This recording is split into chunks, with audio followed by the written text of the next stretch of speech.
Салам алейкум всем дорогим друзьям, братьям и сестрам. Меня зовут Муса Умаханов, мой позывной Сокол.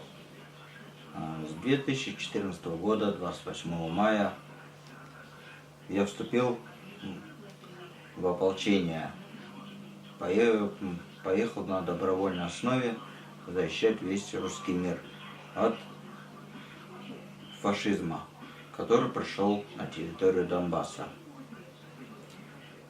Почему я решился на этот шаг, я скажу так, кратко, что я не мог оставаться равнодушным и сидеть смотреть, как будет гибнуть матеря, дети, старики и все, кто там проживал. Поэтому я и поехал туда, чтобы хоть чем-то, хоть какой-то, хоть маленькую каплю помощи, но оказать. Меня побудило это мое просто сердце, мой зов сердца. Ну вот с 2014 года я попал в Славянск, где как раз начались наши боевые действия в городе Славянске. После Славянска мы с подразделением уехали в Кировск. Это механизированная бригада «Призрак», где и базировался батальон, первый отдельный батальон «Призрак» в городе Кировск. Там после взятия уже Фрунзе мы уехали на Донецкий аэропорт, как раз где и попали на самое начало боевых таких уже действий на Донецкий аэропорт. В Донецком аэропорту вот я пробыл 2,5 года. Там, в общем, пробыл. Где 28 августа 2016 года я получил тяжелейшее ранение. Снайперская пуля пробила мне нижние шейные и верхние грудные позвонки. Перебила мне нервы в самом спинном мозге. Также произошло сквозное ранение легкого, перелом 5 ребер левой стороны, раздробление лопатки. Левую сторону также повредила тазовые органы, где по сегодняшний день я, видите, нахожусь пока временно в таком состоянии. То есть на коляске, парализован, где начиная от грудной клетки и кончая всего низа, нет чувствительности у меня. После ранения мне были проведены различные лечения. Это все. С момента ранения у меня первое же, где моя клиника была, это Республиканский травматологический центр города Донецка, где я в тяжелом состоянии. Меня привезли туда, где я впал в кому по дороге. Уже в больницу впал в кому. 4 дня. 4 дня я находился в коме, а 5-й день я очнулся. После этого 15 дней реанимации, потом общая палата, потом тяжелая дорога в Москву. Когда меня провезли в Москву, это было уже октябрь месяц. В октябре месяце меня привезли в Москву. И уложили меня в клинику Барнадяна, где я 3 месяца я провел в этой клинике, в отделении неврологии. Проводились различные лечения по восстановлению какой-то хотя бы маленькой чувствительности верхней парализации, потому что у меня и руки не работали, ничего, только, можно сказать, голова работала так. Ну вот в неврологии уже руки начали мне проходить чувствительность потихонечку. Начал руками уже двигать. Проводили различные массажи мне там, все. После трехмесячной этой клиники Бурунжана, где мне провели лечение, оттуда меня повезли в хирургию, потому что у меня образовался на спине очень пролежень, очень глубокий пролежень.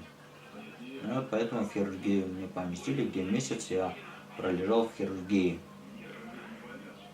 Мне его зашили, этот пролежень на спине. Ну так это вот и все произошло, как вы видите. Ну и хочу вам просто всем сказать, что все говорят, что на сегодняшний день боевых действий таких не ведутся на территории ДНР и ЛНР. Я хочу вам прямо сказать, что как начались боевые действия 2014 года, так они по сей день идут там боевые действия. Да, вам все говорят, что разные СМИ говорят, что там боевых действий нет, там люди мирно живут, это все. Нет.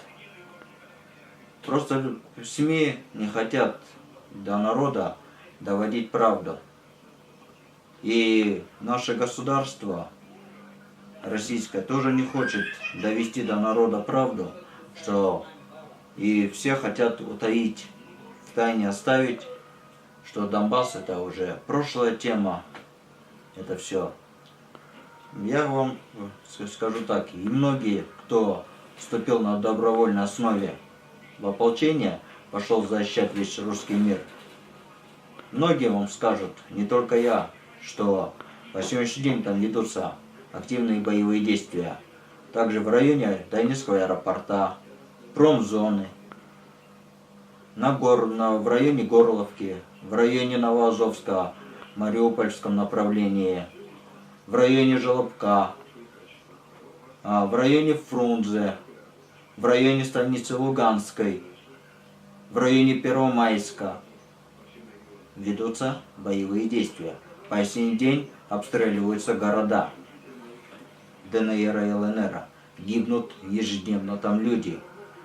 Как и ополченцы гибнут, так же и мирные люди гибнут. Но в основном страдают мирное население, потому что весь огонь проходится только на них. И почему все хотят утаить эту правду от людей? Люди должны знать правду. И люди должны понимать, что это такое. Почему вот так идет весь такой беспредел?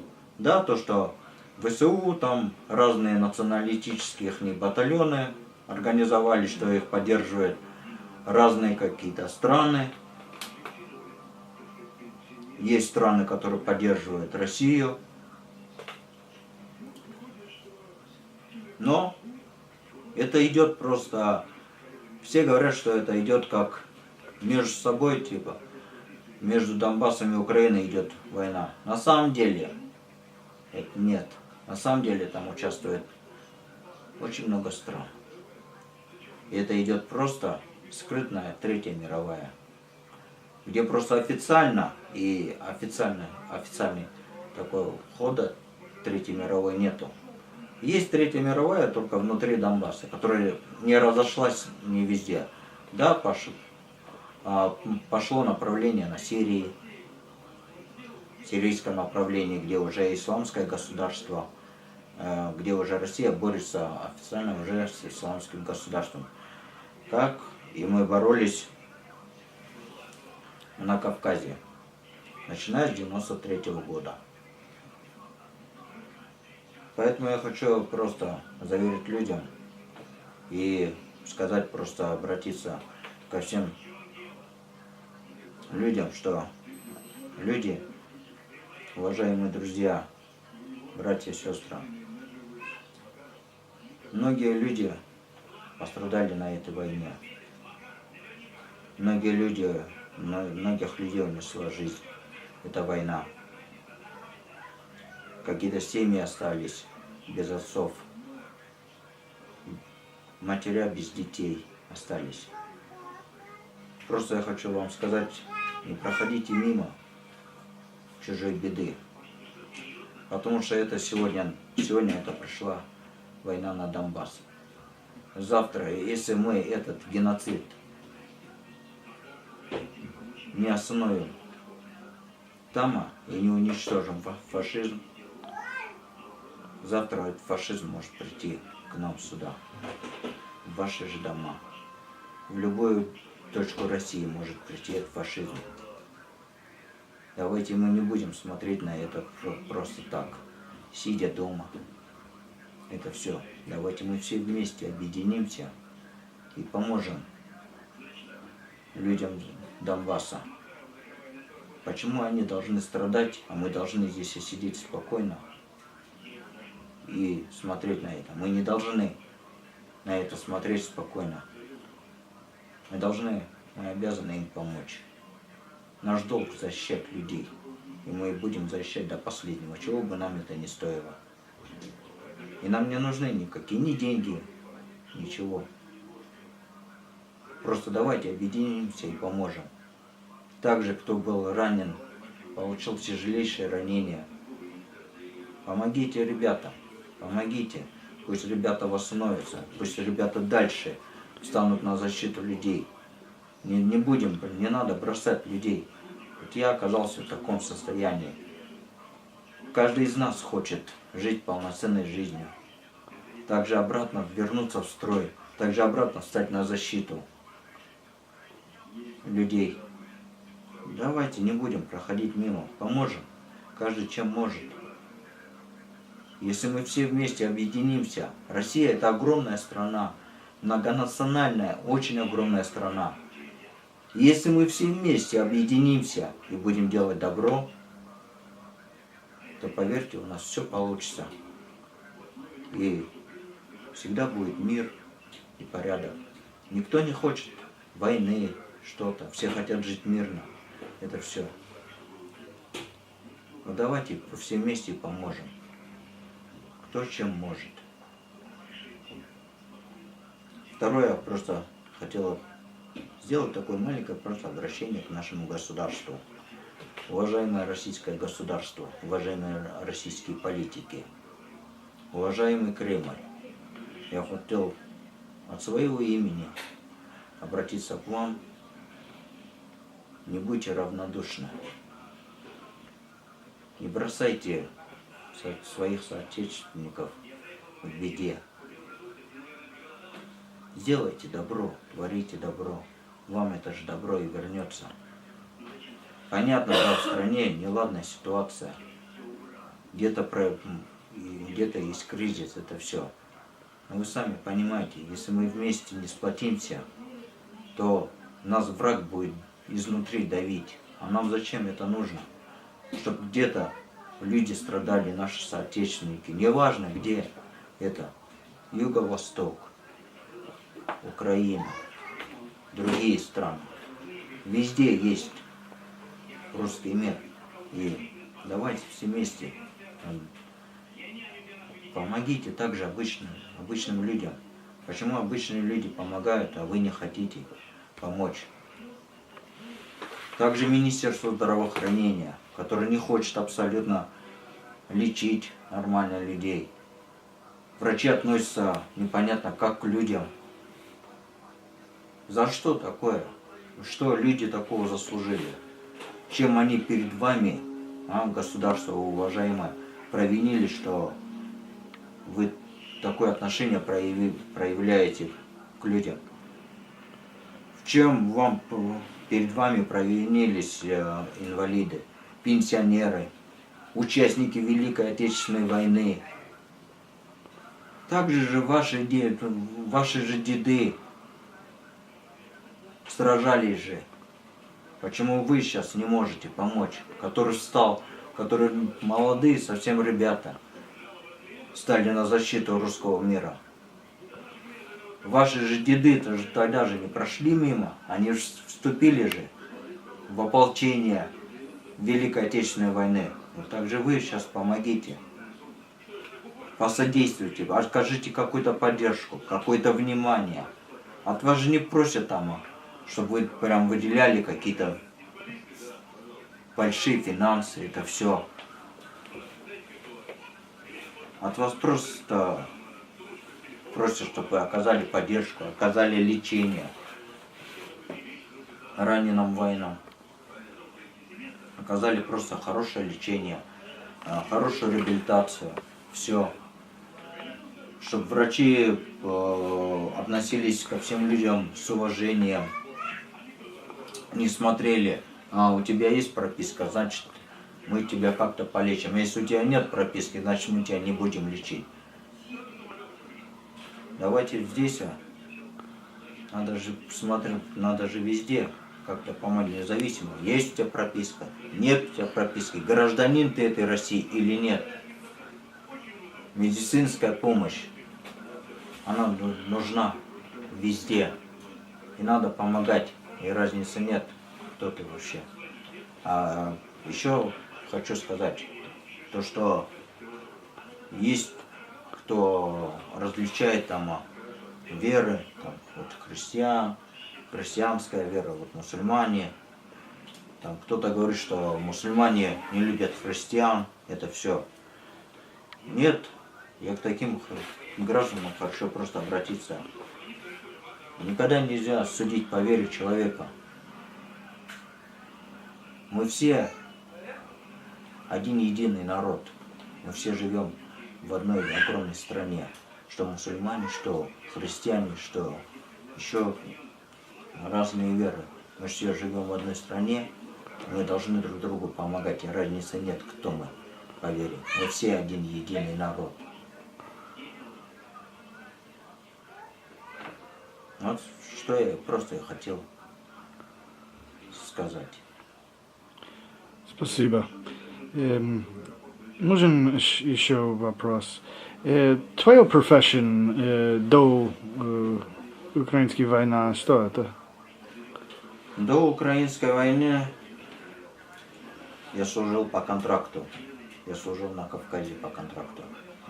Я боролся с международным терроризмом, который до сих пор на сегодняшний день также присутствует на территории Кавказа, на территории Сирии, на территории Украины, везде, на территории всей Российской Федерации.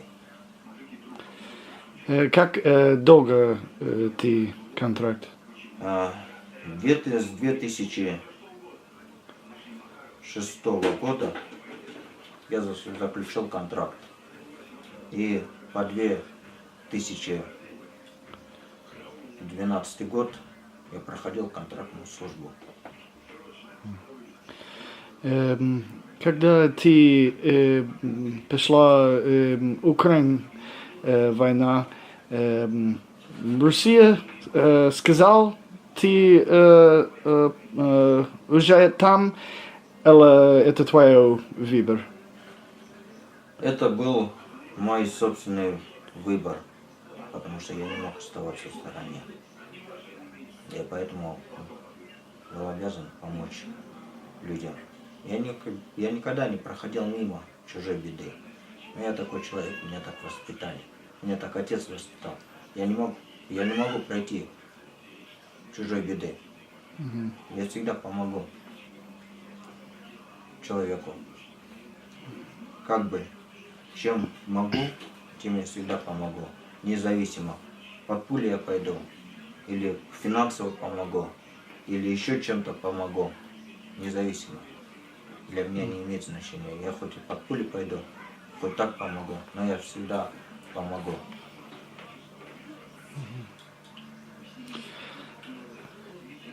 Если вы могу сказать Порошенко мало слова, что ты хочу сказать? Ну, для Порошенко я, честно говоря, хочу вообще сказать, что это не людь. Он не людь. Если он пошел танками на свою же собственную территорию и пошел и пустил танки против мирного населения, как можно этого человека вообще считать в этой жизни кем-то? Какой он президент или что?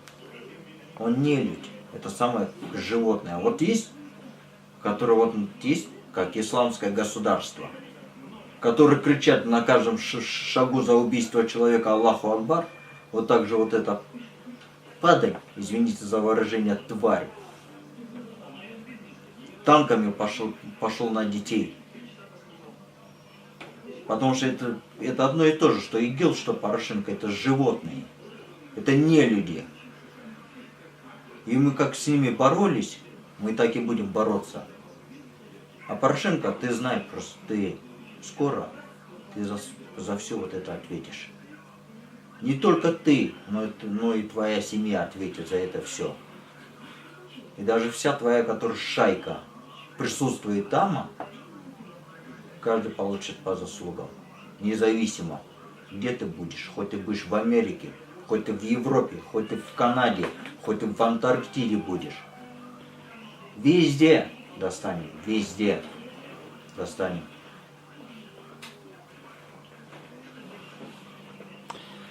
Сейчас ты получил пенсию, потому что ранено? Я получаю пенсию по инвалидности. 10 тысяч 370 рублей. Плюс 2486 рублей, это моя ветеранская пенсия, которую еще с Кавказа, как ветеран боевых действий Кавказа. В общем, получается 13 тысяч пенсия в общем. Ну и вот сами дальше посмотрите, как на 13 тысяч человек может себе оплатить реабилитацию, оплатить какое-то лечение, если у нас вся медицина платная, если одна консультация врача стоит только по 5, по 6 тысяч. Где-то, да, может самая такая простая, где-то 3000. Но все равно 3000. Плюс возьмите медикаменты покупать. Медикаменты покупать. Этой пенсии никогда ни на что не хватит. Да, я скажу так. То, что произошло как со мной, это все. Я в июне месяце 2017 года я обратился в фонд добра и мира. Это один-единственный фонд, который не прошел мимо моей беды, который по сегодняшний день оказывает колоссальную поддержку, внимание, различные лечения, консультации известных нейрохирургов. Также оплатили мне первый курс реабилитации полуторамесячный. И вот на сегодняшний день я также нахожусь в фонде. Это просто самая отдельная благодарность. В общем, кто в этом фонде, начиная от основателя, директора и всех сотрудников этого фонда. Это люди, которые добрейшие люди, которые от чистого сердца помогают подопечным, которые не только помогают подопечным в различных лечениях, это все, также помогают подопечным какие-то выполнять их дела, которые какие-то льготы, что положенные от государства, какие-то льготы в документации, во всех направлениях этот фонд помогает. Этот фонд существует не только, чтобы помогать ополчению. Фонд существует для всех категорий граждан. Помогает всем категориям граждан. Независимо, инвалид ты или кто.